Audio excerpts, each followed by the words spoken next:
All right, so now we're going to get into some output or control exercise for the overhead squat. Again, going kind of a joint by joint basis. We just had a video of tests you can see if there's an output issue. So these again are exercises or things you can do to address that output. Again, you would not do these on every single person. You would find a joint of emphasis, tease out through the test what's dysfunctional and just address that. But for our sake, we're just showing you all at once. So first one would be like a loaded dorsiflexion test. So I'm going to be on one knee. I could even have a slant board underneath the foot, taking that ankle into end range dorsiflexion. But I'm going to do weight shifts of adding load through the joint, and I'm going to be coming back and forth. The load approximates the joint. The joint likes stability and approximation, like compression. And then again, you're going to be doing active control, where maybe you just have them do prolonged holds at that end range, teach them how to eccentrically come back out of it, concentrically come back in it. Then we can do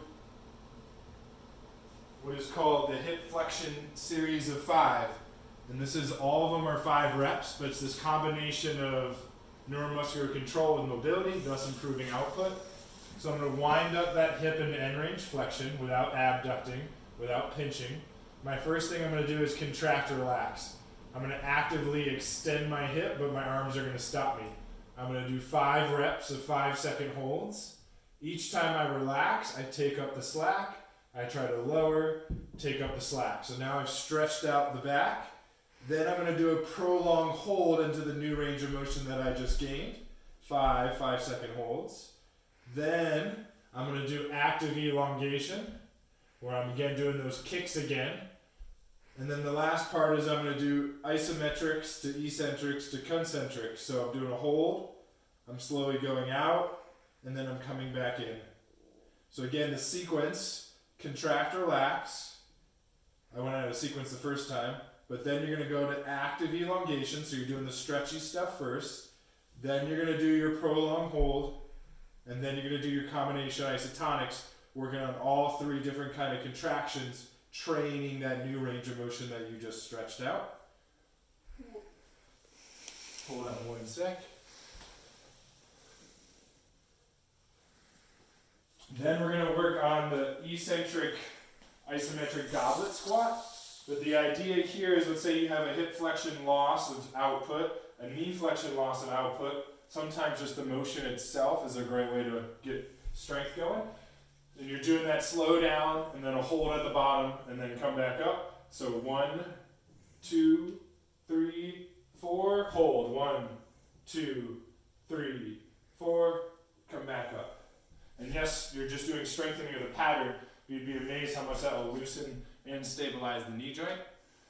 And then the last one that we're going to do here are just an overhead press pattern. But with the overhead press, is we're trying to cue end range positioning, and we're trying to cue rotation. So I'm here, I'm in a half kneel position. I'm going to be doing, I'm going to actually put this around my bottom knee, put this around my shoulder, but I'm going to be doing an overhead press, working on that end range control without arching my back, again without flexing my elbow or abducting. So I can press, I can work on that end range control, I can work on rotations at end range. I can even use a surface in front of me like a wall to push into that wall. And that push into the wall can sometimes help fixate the rib cage, so then you're not arching your back. So again, you're pressing, you're elevating, ensuring posture, and working on rotations. Those are all different output drills to help address that overhead squat dysfunction.